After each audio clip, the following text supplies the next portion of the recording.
Hey, I'm Justin, and this is Infused History. So let's go back. It's 1903, and heavier-than-air flying machines are still the domain of science fiction.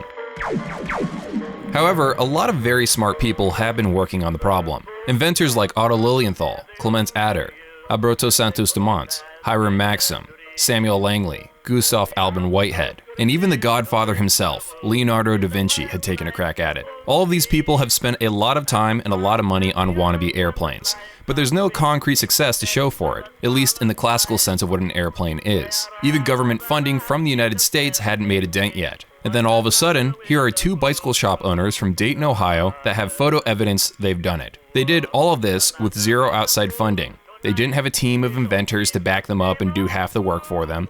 And surprisingly, this wasn't even their full-time job. They did a lot of the primary work on their first plane after completing full shifts at their bike shop, on weekends, and on vacation days. But that doesn't mean it wasn't a struggle to make the airplane fly.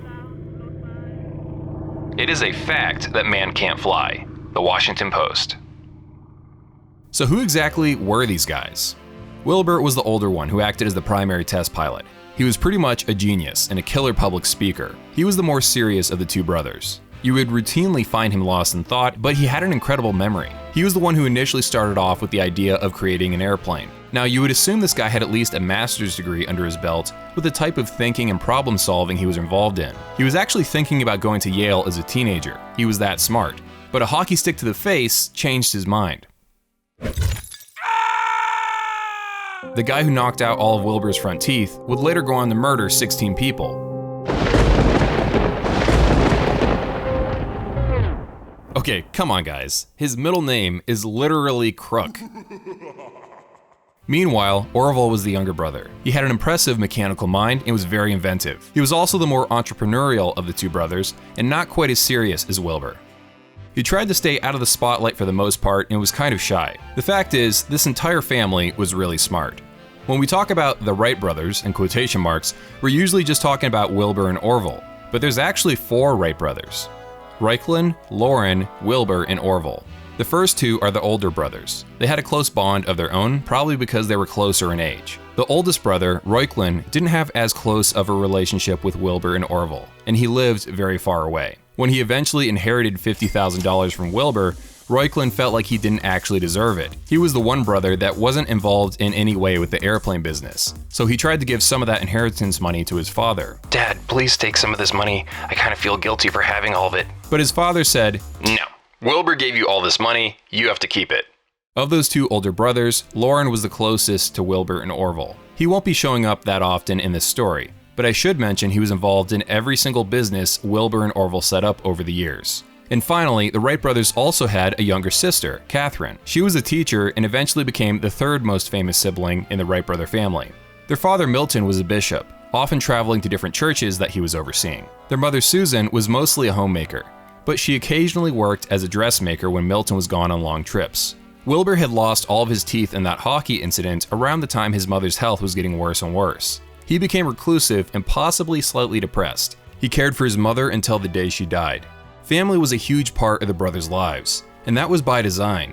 Their father drilled into them and pushed all 5 of them to rely on each other. But Wilbur and Orville in particular were almost joined at the hip. They lived together in their childhood home their entire lives. They shared the same bank account, and even their voices sounded the same if you were in a different room from them. Orville and Wilbur would get into very long arguments and then realize they'd switch sides halfway through the debates without either of them even noticing. But you don't want to fall into the trap of thinking that Wilbur and Orville were practically the same person. At a glance, they can almost seem like an unfeeling, overly serious robotic team that didn't have personalities of their own. This was partly their doing, but Wilbur and Orville had completely different personalities. They did not have the same strengths and weaknesses at all either. Basically, what we know about what happened and who these brothers were is very strongly shaped by the one brother that lived the longest. Orville and Wilbur were entrepreneurs, especially Orville. The brothers' first business was writing and printing a small newspaper for their town. As they grew older, they transitioned into the bike business. They owned a shop that sold and repaired bicycles, and they got very good at it. The Wright brothers picked a really good time to enter the industry. The bicycle craze was going on at that time, which meant a steady stream of customers. Now, as a quick side note, bicycles back then used to be a little controversial. Articles back then were warning of kids wandering dozens of miles away from home when they should have been back in their room reading books. They loved photography, so much in fact that they started selling their cameras in their bike shop. And it's a really good thing for us that they liked cameras so much, because they took photos of everything. Well, except for themselves. They really didn't like being photographed. Between the two, Orville was definitely the more photogenic brother, always looking happy or at least content. Wilbur, though, he had a bad case of angry face, all the time. But thankfully, we have the technology to fix that now. Photoshop has a new happiness filter that might help him out a little bit. So let's just crank that sucker up. Oh no, let's undo that. So anyway, the bike business was paying the bills. They weren't rich, but things were rolling along. Wilbur was restless. He wanted something more out of his life. Now, around this time, a famous early aviator named Lilienthal died in a glider accident. This man was very famous and laid a lot of the groundwork for the Wright brothers. But this very tragic accident also sparked a childhood passion back to life. Wilbur became obsessed with the idea of flight. For some years, I've been afflicted with the belief that flight is possible to man. My disease has increased in severity, and I feel like it will cost me an increased amount of money, if not my life. Wilbur Wright to Octave Chanute, 1900. Once this idea of flight has invaded the brain, it possesses it exclusively. These guys were absolutely obsessed with flight, and they threw themselves into experiments. I should mention this wasn't a random series of designs either. Wilbur and Orville were really smart and systematic in how they worked. To get results, the Wright brothers had to throw out a lot of accepted designs and equations. It turns out just because a principle is old, it doesn't mean it actually works. The wing shapes and propeller designs that other inventors had attempted to use were horrible, so the brothers used advanced wind tunnel testing on a lot of different wing shapes to see what actually worked. This saved them a huge amount of time and money during the process. The development of their first airplane, travel included, only cost them about $1,000. And because they also cracked the code of the correct propeller shape, they didn't need as much horsepower. The best dividends on labor invested have invariably come from seeking more knowledge rather than more power.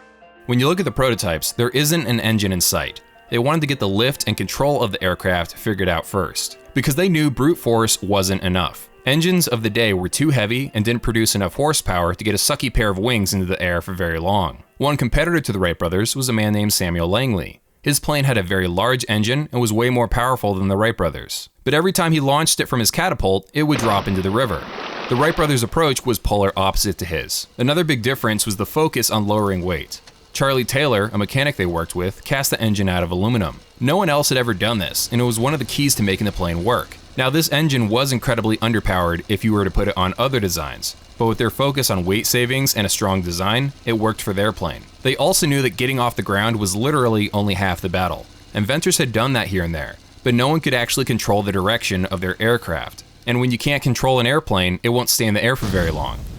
One of their biggest breakthroughs was designing ways to twist the main wings and move flaps on the front and back of the airplane. This was all done to roughly mimic what they noticed birds doing when they turned in midair. Locals at Kitty Hawk thought the Wrights were slightly nuts because they were seen staring at birds for hours. But they were kind of impressed at how Orville and Wilbur perfectly mimicked the wing movements with their arms, even though they looked slightly insane while doing it. After looking up different wind currents across the United States, the Wright brothers chose to do their tests at Kitty Hawk. If you're gonna crash, you might as well crash on some sand. They had to travel hundreds of miles to get there, but once they set up camp, they could test their gliders over and over again before ever involving a motor. And once they found out what worked, they could optimize the plane to fly in non-windy areas too. There's also a basic fact all the other inventors kept forgetting. The Wright brothers knew that they actually had to be good at flying the airplane or else it would crash. So they trained to be pilots on their gliders before they ever flew the plane. Okay, so the Wright brothers invented the airplane and became famous. They even have their own stamp. But you might have wondered what happened to them after 1903. What a lot of people don't realize is that the Wright brothers had to fight to get people to believe they had actually flown. Put yourself in the average person's shoes in 1903. That same year, you read a New York Times article which estimates that another million years or so of math and experiments need to be done before flight can be achieved. And then all of a sudden, some guy named Loren Wright is contacting newspapers to say that his brothers, two bicycle shop owners from Dayton, Ohio, have invented heavier-than-air flight. It was just really hard to believe them. But honestly, the Wright brothers also made the situation more complicated themselves. They refused to show photographs of themselves flying. They didn't want other inventors to steal their designs. On advice from their lawyer, they decided to rely on witnesses and avoid photos in newspapers. Another self-inflicted problem was they didn't want to fly the plane in front of potential buyers until they had a signed contract. But of course, on the other hand, you could just say that people were being stupid. By this point, the Wright brothers were regularly flying over the city of Dayton, Ohio, and a train frequently went by the cow pasture that they were using as an airfield. But the Daily News wasn't having it. Reports came to the office that the airship had been seen over the air of Huffman Prairie, but our news staff would not believe the stories, nor did they ever take the pains to go and see, the Daily News publisher, James Cox. I guess the truth is, we were just plain dumb. Dan Cumler. The brothers continued to fine-tune their designs, because that first prototype was kind of rough.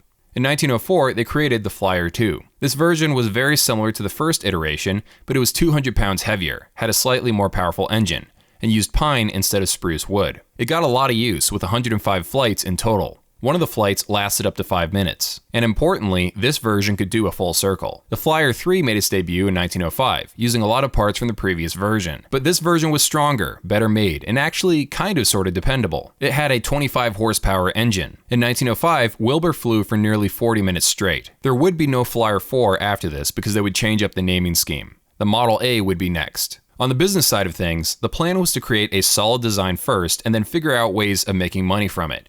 After telling the newspapers about their flight, their first stop was to go and contact the United States military to sell their designs to them. But the military didn't seem to believe them either. They invented the airplane in America, but nobody in America actually wanted it. The Wright brothers teamed up with a company called Flint & Company to help them find a buyer outside of the United States. This required Wilbur to set sail for France to negotiate in 1906. Orville wasn't really the CEO type. Now you might be wondering, why France of all places? It turns out the French were obsessed with the idea of flight. So many French inventors were trying to build an airplane, and there were some early signs of success. But nothing was on par with an actual working aircraft like the Wright Flyer 3. Competing inventors couldn't really control the direction of their airplanes very well, and they couldn't keep them up in the air for very long. It was kind of like watching a 4-year-old trying to pedal a bicycle. Yes, they're technically riding a bicycle, but they're wobbling all over the place, and they only make it to the end of the driveway before falling over. When Wilbur arrived in France, there were potential buyers, but it wasn't really a sure thing. Hundreds of thousands of dollars were on the line, and all the negotiation was being done in a language that Wilbur didn't even speak. Getting a deal pushed through with the French government was very difficult, especially because there hadn't been a public demonstration of the Wright Flyer 3 yet. Because remember, they refused to do a public demonstration until they had a signed contract. There was a brief opening for a deal, but Wilbur refused to bribe the key players to make it happen. In July, Orville and Charlie Taylor, the engine mechanic, arrived in France with the airplane. Flint & Company kept angling to get more and more money out of the deal too. The Wright brothers had to keep batting them away, reminding Flint & Company that they were just there to help them sell the airplane, and they didn't actually co-own the airplane with the company. This isn't to downplay their importance though. Working with Flint & Company would be a key to the Wrights' eventual success. In fact, some say that if Flint & Company hadn't been there to help them form connections and negotiate, history might have read differently. Back home in America, the Wright brothers finally struck a deal with the United States War Department. The deal was for $25,000, which is about $700,000 today adjusted for inflation. Almost immediately after that, the brothers struck a deal with a French company, pending demonstration. The brothers finally had signed contracts. With both of these deals signed, that means they needed to have 2 planes ready to fly on opposite sides of the world at the same time. Wilbur and Orville had been making promises for 2 years, and now they had to deliver.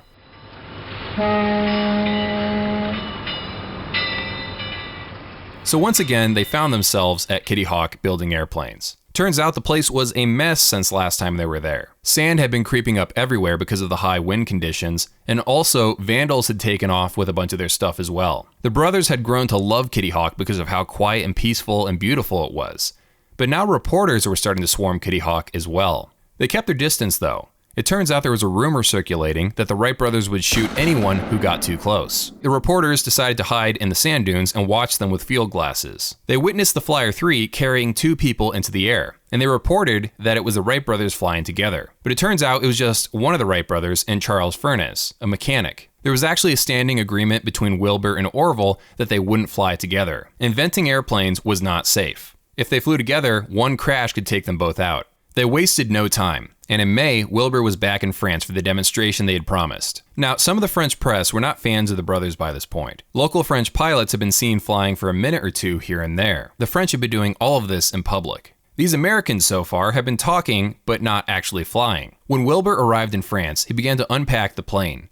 And oh crap, it turns out the plane had been absolutely mangled. This resulted in a very angry letter to Orville about shoddy packaging. It took Wilbur a very long time to fix the plane. Now there were French people willing to help him, but they couldn't speak English, and he couldn't speak French. So this resulted in people just kind of awkwardly standing around. Eventually, Wilbur found out who actually destroyed the plane. It was French customs inspectors. So yet another letter, this time an apology, was sent to Orville. After the massive list of fixes for the plane were finally completed, a location for the flight was scouted. Wilbur went on to do a public demonstration for reporters. It lasted for only 2 minutes, and no cameras were allowed. But even that short flight absolutely stunned the press and left French competitors in awe. This was an airplane that actually worked, and most importantly, Wilbur was in complete control the entire time. The Wright brothers had proved they were still on the bleeding edge of flight technology. One of the pilots at the scene said, "We are children compared to the Wrights." And one reporter wrote, "The Wright brothers have completely dissipated all doubts. Not one of the former detractors of the Wrights dare question today the previous experiments of the men who were truly the first to fly."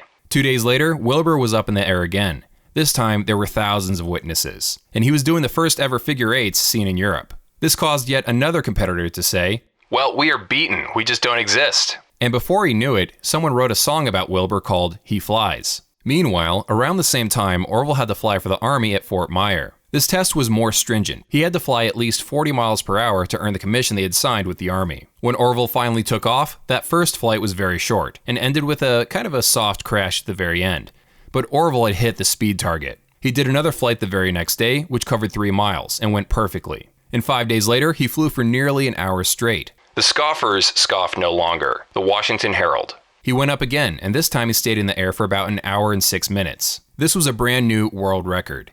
The very next day, he broke the world record again with a flight that lasted about an hour and 10 minutes. Now when Orville went up, there were massive crowds. Both brothers were simultaneously world famous. So now that this new iteration of the flyer could accommodate 2 people, passengers were being taken up into the air as well. One passenger was Lieutenant Selfridge. Orville took him up on a flight, but this added weight tested the aircraft as never before. It was pretty clear that something wasn't quite right the moment they took off. All of a sudden, a piece of propeller flew off the airplane. This caused a chain reaction of further damage.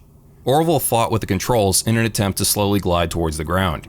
But instead, the airplane did a dive towards the ground. This became another first in aviation history, the first fatality. Lieutenant Selfridge died with a fractured skull. Orville barely survived with 4 broken ribs, a broken hip, and a broken leg. Their sister Catherine dropped everything and rushed to the hospital. She stayed to help him for 5 weeks that he was in the hospital. It was a nasty recovery, and he was still in bad shape when he left. He had to use padding in his shoe because one leg had become slightly shorter than the other one. Their sister Catherine had always been an important behind-the-scenes part of the brothers' lives. Finally, after months of recovery, Orville and Catherine joined their brother in France, where they immediately got in a train crash. Thankfully, they didn't really get hurt. Wilbur continued to do demonstrations, and actually won a new competition called the Michelin Cup. Yes, that Michelin. They were brand new as a company back in 1909. All the other pilots didn't really stand a chance because he completed a 2-hour and 20-minute flight which covered 77 miles. He won the $4,000. Aviation competitions would become more and more common in France as the years would go on. Every time we make a move, the people on the street stop and stare at us. We have our picture taken every 2 minutes. Catherine Wright. The 3 of them were incredibly famous at this point. Their sister Catherine was probably the most talkative of the 3. She was now grabbing a large slice of the spotlight, and that was probably just fine as far as the brothers were concerned. The absolute pile of newspaper articles being written about them was almost getting out of hand. King Edward VII of England and King Alfonso of Spain witnessed flights and talked to the brothers. The number of millionaires and royalty that came out to see them kept climbing as they flew in Rome. Royalty was almost becoming a nuisance. Catherine pointed out that they were always showing up at odd hours to see the airplane. But the brothers weren't massive extroverts that were living for all this attention they were getting. Incredibly, none of the 3 got a big head from the media blitz or even the money they were getting. They took up whoever they felt like in their plane, and no one could buy a flight from them. By the time they left Europe, they had made about $200,000, which is over $5 million today. They were also lucky enough to see Europe right before it got torn apart in World War I, something their technology would soon play a part in. Now, France had always been the country most obsessed with the idea of flight. The Wrights were first, and they had by far the best design, but there were signs that competition might pass them up given enough time. Airplane factories were springing up all over the country, and fellow inventors were making progress on their designs as well, especially now that the principles of flight had been solved. Wilbur himself trained pilots per an agreement they had made with business partners. But now it was time to go back to America. When they finally got home, they stepped off the train in Dayton, Ohio to cannon blasts. And over the next couple of days, they shook hands with 5,000 people. This event was probably the high point in Dayton history. Now that they were back in the United States, Wilbur and Orville were given an award in 1909, presented by President Taft at the White House. Alright, so let's talk about some business stuff. That year in 1909, the Wright Brothers set up the Wright Company. They sold their patents to this company for about $100,000, or roughly $2.7 million today. They also got a third of the company's shares and royalties on each plane that was sold. They not only made the planes, but they also created a flight school for pilots. They also sold manufacturing rights to be sold in Germany by, Hey, how do you pronounce this German word? Flugmaschine. In 1911, the brothers sold a manufacturing license to the Burgess Company. The Wrights received about $1,000, or $27,000 today, for every Model F plane that was manufactured, and a $100 fee every time the company did an exhibition flight. Safety was still a problem with the later models. By 1913, 11 people had died, and half of those deaths were on Wright Model C planes. The military said it was definitely the plane's fault. Meanwhile, the Wright brothers maintained that it was actually sucky pilots. Okay, so now we need to talk about the messy business of patents. We've seen countless inventors die broke because they didn't play their cards right once they finally invented something worth buying. Orville and Wilbur wanted to make sure that didn't happen to them. They also didn't want other people to get credit for their ideas. They immediately secured patents in the United States, France, and Germany. They received it in 1906, patent number 821393. This covered ways of controlling the aircraft, basically wing warping and rudders. Within just a few short years, competitors were making very impressive airplanes of their own, such as aircraft by the Curtiss Company. And that's when they started suing the competition. The Wright brothers essentially wanted every single airplane company to pay them a licensing fee, or to use a completely original flight mechanic to control their airplanes. And headed up by Wilbur, they fought tooth and nail in the courts to make that happen. This whole legal battle wasn't great for public opinion of the Wright brothers. But for them, it wasn't only about the money. The Wrights were already rich. It was more about the reputation side of things. It took years, but the courts eventually sided with the Wright Company. They won all 12 lawsuits filed for and against them.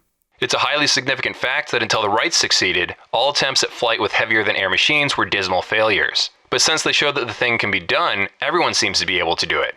Now, unfortunately, Wilbur Wright never lived to see the legal battle through.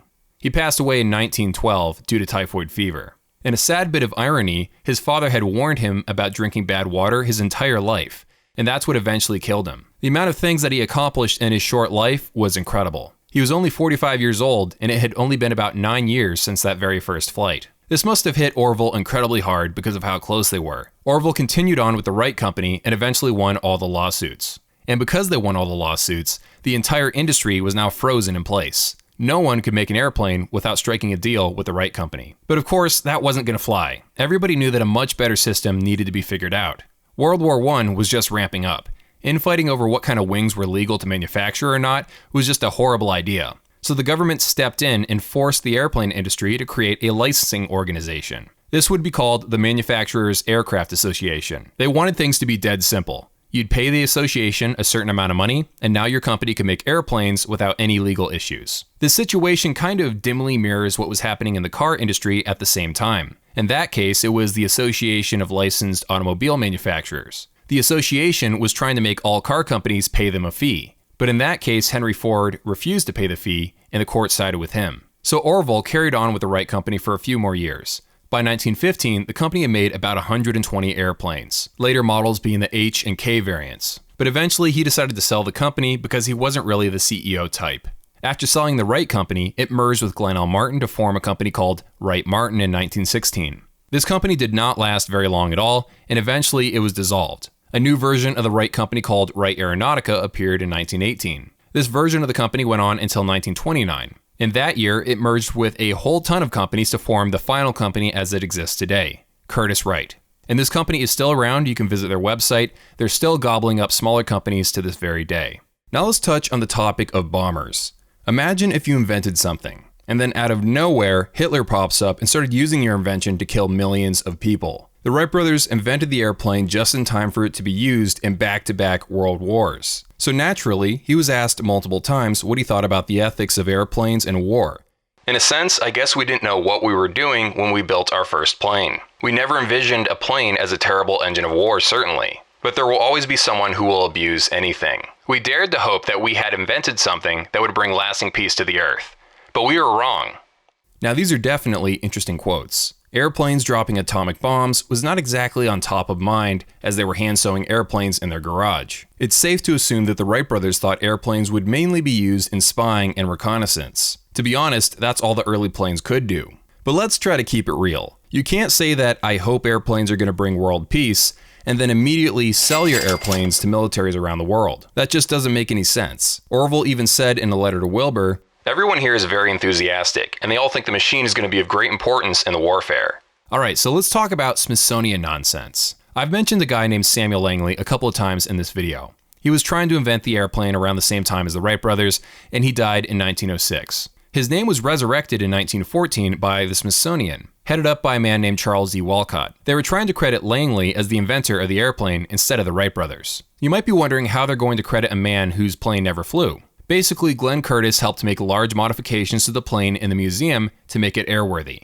They then took it out of the museum, flew it just to make sure that it worked, and then removed all the modifications and put it back on display. This was all done very sneakily, and it made Orville very angry. The second thing that made the whole situation stink even worse was the fact that the Wright brothers tried to donate their first airplane to the Smithsonian earlier, but it got rejected by the head guy, Charles D. Walcott.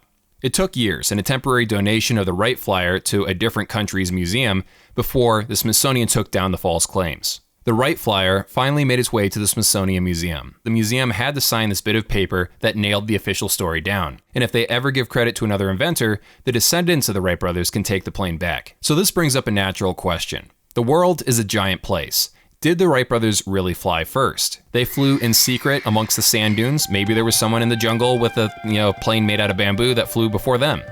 There's a whole list of inventors that claim to have beaten the Wright brothers to the punch. You can dig into a lot of articles and books that deal with this story more in depth. But in general, credit always ends up back with the Wright brothers as far as historians are concerned. They had the photo evidence. They had extensive lab testing results for every step of the process.